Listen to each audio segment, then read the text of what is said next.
salah satu punggawa Garuda Muda mendadak viral di jagat maya. Ialah gelandang timnas Indonesia U17 Evandra Florasta.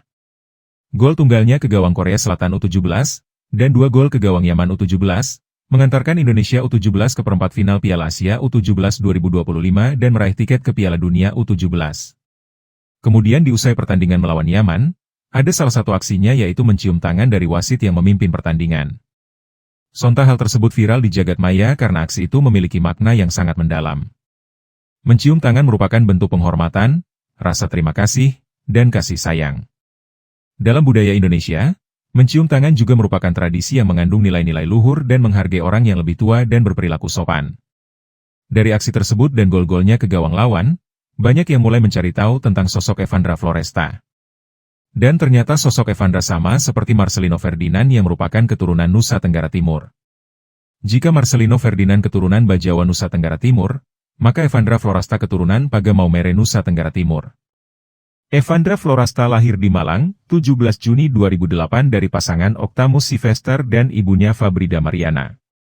Ayahnya merupakan seorang tentara yang bertugas di Divisi Infanteri 2 Kostrad Singosari dan berasal dari Paga, Kabupaten Sika Flores, Nusa Tenggara Timur. Dikala melawan Korea Selatan, Evandra menjadi pencatat sejarah karena tim Korea Selatan U17 tampil dominan sepanjang 2 kali 45 menit.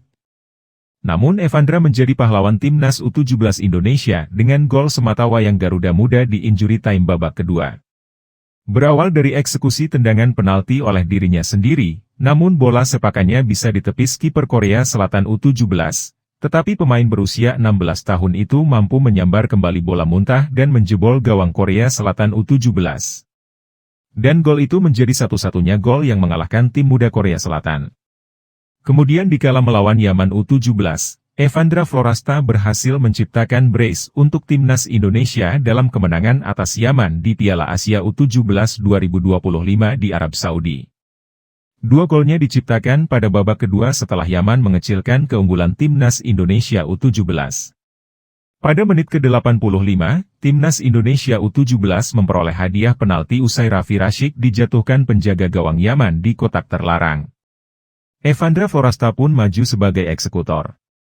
Hasilnya, Evandra berhasil menjalankan perannya dengan baik hingga membawa timnas Indonesia U17 unggul 3-1 atas Yaman U17.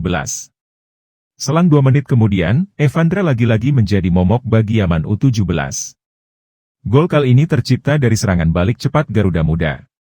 Kerjasama dengan Jos Holong yang memberikan ciamik kepada Evandra, dan kemudian Evandra pun melepas tendangan keras ke gawang Yaman. Namun bola sempat ditepis kiper Yaman U17, tetapi bola rebound kembali disambar Evandra dan membuahkan gol keempat bagi keunggulan timnas Indonesia, dan membawa timnas Indonesia U17 menang 4-1 dan menjadi pemuncak klasemen grup C. Hasil ini pun membuat Indonesia U17 lolos ke perempat final Piala Asia U17 dan meraih tiket ke Piala Dunia U17. Bakat Evandra sesungguhnya sejak dia masih duduk di kelas 1 SD karena itu orang tuanya memasukkan ke SSB Angkasa. Setelah menginjak usia 10 tahun Evandra mendaftar di SSB Kameta namun kemudian SSB tersebut bubar. Karir Evandra mulai terlihat saat dia bergabung di Persema U11. Evandra yang saat itu duduk di kelas 5 SD bersama timnya kerap bertanding.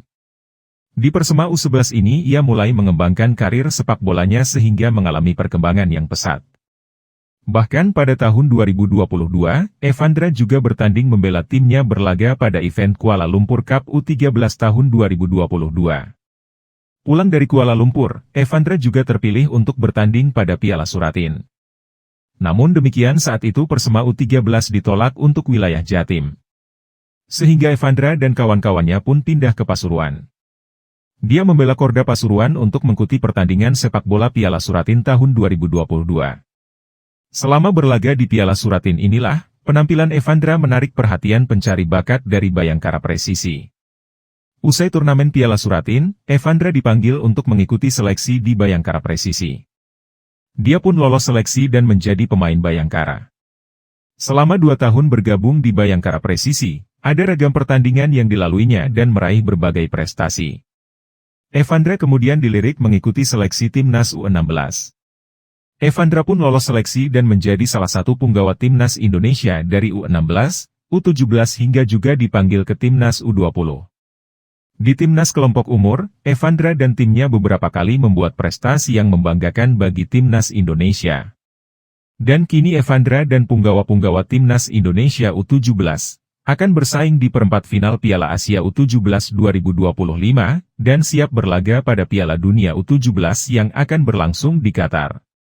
Oke, terima kasih sudah menonton video ini hingga usai.